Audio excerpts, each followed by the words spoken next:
اس ملک میں دوبارہ الیکشن ہونے کو ہیں اور ایک سیاسی جماعت کو دوبارہ سے اقتدار میں لانے کی کوششیں کی جا رہی ہیں، جو کہ سراسر جمہوری نظام کے ساتھ ناانصافی ہے۔ کپتان یا کپتان کی جماعت کے بغیر ہونے والے الیکشن نہ صرف غیر منصفانہ ہوں گے بلکہ اس سے جمہوریت بھی کمزور ہوگی۔ ہمارے ملک میں آزادی کے وقت برطانوی جمہوریت کے ماڈل پر طرز حکومت کی بنیاد رکھی گئی۔ جمہوری نظام انتہائی کمزور اور سازشوں کا شکار ہوتا چلا گیا۔ 1962 میں بنیادی جمہوریت کا نظام قائم ہوا۔ ملک میں جمہوریت کے نام پر کئی تجربے ہوئے، جن میں کنٹرول ڈیموکریسی، اسلامی سوشلزم، صدارتی نظام، اسلامک ڈیموکریسی، پارلیمانی نظام وغیرہ پر عمل ہوا۔ سیاسی نظام کے اتنے تجربات نے عدم استحکام کے علاوہ اداروں کو کمزور کیا، لوگوں کی مشکلات میں اضافہ کیا، اور آج 72 سال گزرنے کے بعد بھی ہم نئی جمہوری روایات کی طرف دیکھ رہے ہیں۔ جیسا کہ میں نے پہلے عرض کیا ہے کہ یہ نظام کوئی بھی وہ نہ تو مکمل خامیوں سے مبرہ ہوتا ہے اور نہ ہی اس میں سب اچھائیاں ہوتی ہیں۔ سسٹم اتنا برا نہیں ہوتا، اصل مسئلہ سیاسی قیادت کا ہے، ان لیڈران کا ہے جو اس نظام کو چلاتے ہیں، جو ریاستی عہدوں پر فائز ہوتے ہیں۔ ان میں پارلیمنٹ، انتظامیہ اور عدلیہ کے طاقتور ترین لوگ ہیں جن کے ہاتھ میں اقتدار ہوتا ہے۔ اگر یہ لیڈر ان محب وطن اور ایماندار ہوں گے تو جو بھی نظام ہوگا وہ صحیح سمت میں چلتا رہے گا، اور اگر لیڈر کرپٹ، نااہل اور بے ایمان ہوں گے تو پھر آپ جو نظام بھی لائیں وہ صحیح طور پر کام نہیں کرے گا۔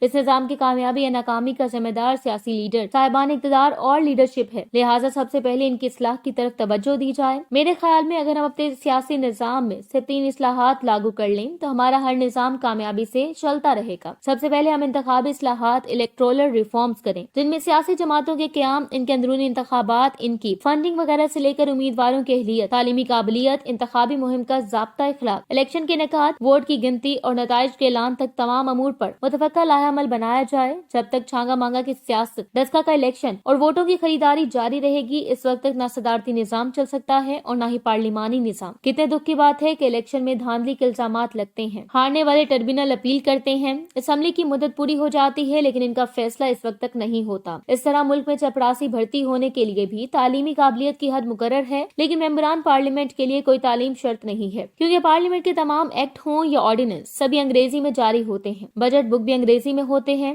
اگر ممبران تعلیم یافتہ نہیں ہوں گے تو پھر وہ بحث میں کسی طرح حصہ نہیں لیں گے۔ ملک کے سیاسی نظام میں خرابی اس حد تک چلی جائے گی کہ جعلی ڈگری والے اسمبلی میں پہنچ گئے، اور وہ بھی محدود مدت کے لیے ہونا۔ تو یہ چاہیے تھا کہ ایسے لوگوں کو عبرتناک سزا ملتی اور وہ ہمیشہ کے لیے نااہل ہوتے، تاکہ پارلیمنٹ جیسے مقدس ادارے میں ایسے لوگوں کا ہمیشہ کے لیے داخلہ بند ہو جاتا۔ دوسری اہم بات جو سیاسی نظام کو ٹھیک کرنے کے لیے ضروری ہے وہ ملک میں پولیس کا کردار ہے۔ جمہوریت کے نام پر لوگوں کو غلام بنایا جا رہا ہے۔ الیکشن کے دن ہو یا عام حالات، طاقتور لوگ پولیس کو اپنے مقصد کے لیے استعمال کرتے ہیں، اپنے مخالفین پر جھوٹے مقدمات بناتے ہیں، ان پر تشدد اور پولیس مظالم کے ذریعے انہیں اپنے ساتھ ملاتے ہیں۔ اس ساری صورتحال میں کپتان جیسے ایماندار اور ایک روشن خیال اور ویژنری سیاستدان کی ضرورت ہے۔ نگران حکومت کو چاہیے کہ جلد از جلد الیکشنز کا اعلان کروائے اور منصفانہ طریقے سے کپتان اور کپتان کی جماعت سمیت ساری جماعتوں کو اس انتخابی عمل میں شریک کر کے جمہوریت کو مضبوط بنائے۔